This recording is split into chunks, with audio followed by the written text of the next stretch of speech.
Hello friends, இன்றைக்கி பார்த்தீங்கன்னா D நகர் சைடில் நின்று நான் ஃபோன் பேசிகிட்டு இருந்தேன். அப்போ 2 பேர் வந்தானுங்க. அண்ணா ரொம்ப அர்ஜென்ட்டுண்ணா, நான் உங்களுக்கு வந்து 300 வந்து ஜிபே பண்ணுறேன், எனக்கு வந்து 300 கேஷாக கொடுங்கண்ணா, ரொம்ப எமர்ஜென்சிண்ணா, ப்ளீஸ்ண்ணா ரொம்ப கெஞ்சினானுங்க. சரி, நானும் வந்து கொஞ்சம் சின்ன பசங்க தான். சரி, ஓகே, சின்ன ஹெல்ப் தானே, சரி சொல்லிட்டு நான் சரி கொடுக்குறேன்டா சொல்லிட்டு நான் ஃபோன்பே ஓப்பன் பண்ணானுங்க. ஃபோன்பே ஓப்பன் பண்ணி என் நம்பர்லாம் சொன்னால் போட்டானுங்க. என் பேர் வந்தது எல்லாம் ஓகே.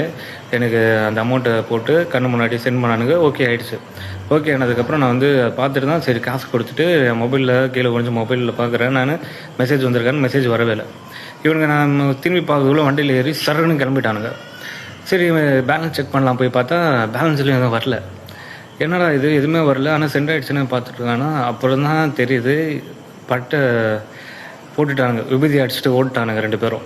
அப்புறம் தான் நான் போயிட்டு நான் செக் பண்ணி பார்க்குறேன். நான் இந்த யூடியூப்லலாம் போயிட்டு இந்த மாதிரி பண்ணுறாங்களான்னு ஃபோன்பே ஃபேக் ஆப்புன்னு போடுறேன், வந்தது. அப்புறம் தான் பார்த்தா ஃபோன்பே ஜிபே மாதிரியே ஃபேக் ஆப் இருக்குது. அதில் வந்து போட்டு அதே அட்ரஸில் அதே மாதிரி போட்டு ஸ்கேம் பண்ணி எல்லோரும் ஏமாற்றிட்டு ஓடிடுறானுங்க அவனுங்க. என்னென்னா இது எனக்கு இது 300 தான் போச்சு, இது பெரிய விஷயம் இல்லை. ஆனால் ஒரு 5 நிமிஷத்தில் 300 வந்து என்னை ஏமாற்றிட்டு ஓட்டானுங்க சர்ன்னு. ஆனால் அந்த மாதிரி ஒரு நாளைக்கு எவ்வளோ பேர் இவனுக்கு ஏமாற்றிட்டு சுற்றிட்டு இருக்கானுங்க. டி நகர் சைடில் தான் இவனுங்க ஃபுல்லாக சுற்றிட்டு இருக்கானுங்க. யாராச்சும் இந்த மாதிரி இருந்தீங்கன்னா ஜாக்கிரதையாக இருங்க. இந்த மாதிரி ஆளுங்களை இருந்தால் தள்ளியே இருந்துருங்க.